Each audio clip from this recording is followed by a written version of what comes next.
আমের সিজনে আমরা আমকে রোদের মধ্যে শুকিয়ে সেই আমচুরগুলো অনেক দিন রাখতে পারি। তো সেই আমচুর দিয়ে আমি আজকে পুঁটি মাছের চচ্চড়ি করলাম। আপনারা ভিডিওটা পুরোটা দেখতে থাকুন। তো এখানে এই ছোট ছোট বাচ্চাগুলো নদীতে এই মাছগুলো ধরেছে।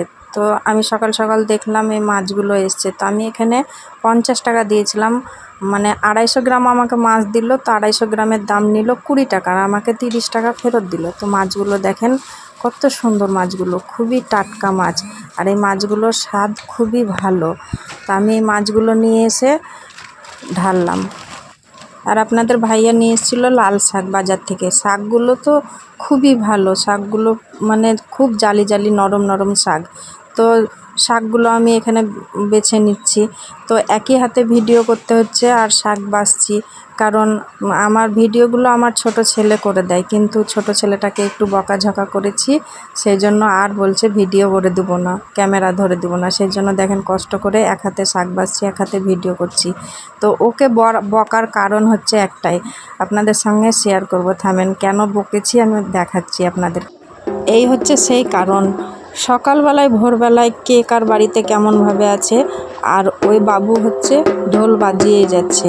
ওকে এত বারণ করছি, বাবু ঢোলটা এখন বাজাও না, এখন বাড়িতে অসুবিধা হচ্ছে, সবার কানে লাগছে, আমার কথা শুনছে না। সেই জন্য ওকে একটু বকাঝকা করেছি, সেই জন্য আমাকে আর ক্যামেরা ধরে দেয়নি। তো আমি যাই হোক এখানে শাকগুলো বেছে ভালো করে ধুয়ে নিয়ে চলে এলাম শাকগুলো কাটার জন্য। তো শাকগুলো কেটে এখানে তেল গরম হয়ে গেছে, তেলে আমি দিয়েছি পেঁয়াজ লঙ্কা আর 2-1 পিস রসুন। তো পেঁয়াজটা একটু হালকা ফ্রাই করে তখন শাকগুলো দিয়ে দেবো।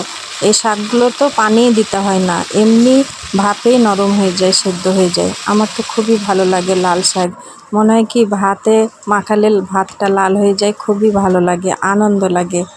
ঘড়িতে প্রায় 9টা বেজে আসছে, আপনাদের ভাইয়া গ্যারেজ চলে যাবে। আমি তাড়াহুড়ো করে যেই 3-4 পিস মাছ কুটা হয়েছিল সেগুলোকে ধুয়ে আমি ভাজতে চাপিয়ে দিলাম, কারণ ওই মাছ দুটো দিয়েই তো অন্তত ভাতটুকুন খেতে পারবে।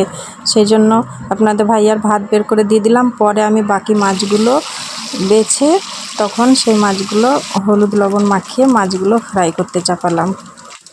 তো এখানে আমি মাছগুলো ভেজে নিচ্ছিলাম একে একে। পুরো সব মাছগুলো কিন্তু আমি রান্না করিনি, কিছুটা ভাজা রেখেছিলাম আর কিছুটা ওই যে বললাম আমচুর দিয়ে টক রান্না করেছিলাম। তো এখানে তার জন্য আগে পেঁয়াজ লঙ্কাগুলো তেলের মধ্যে দিয়ে একটু ফ্রাই করে ওর মধ্যে তখন হলুদ লঙ্কা জিরে, এই হচ্ছে আমচুর। তো আমচুরগুলো শুকিয়ে একেবারে শক্ত হয়ে থাকে, তো সেই জন্য একটু গরম পানিতে ভিজিয়ে রাখলে কি হয়, নরম হয়ে যায়। তো এই আমচুরটা আমি দিয়ে দিলাম, তারপরে একটু ফুটে যাবে তখনই এই মাছগুলো ঢেলে দেব।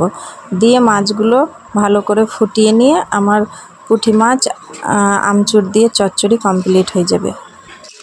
তো আমি যেই পাত্রেতে রান্না করলাম সেই পাত্রটা থেকে এই পাত্রে ঢেলে নিলাম, কারণ মাছটা এই পাত্রেতে রাখবো বলে আমি এতে ঢেলে নিলাম। একটু পানিটা শুকিয়ে গেলে চচ্চড়ির মতো হয়ে গেলে আমার মাছ রান্নাটা হয়ে যাবে। তো বন্ধুরা, ভিডিওটি ভালো লাগলে অবশ্যই লাইক কমেন্ট সাবস্ক্রাইব করবেন। দেখা হচ্ছে নেক্সট ভিডিওতে।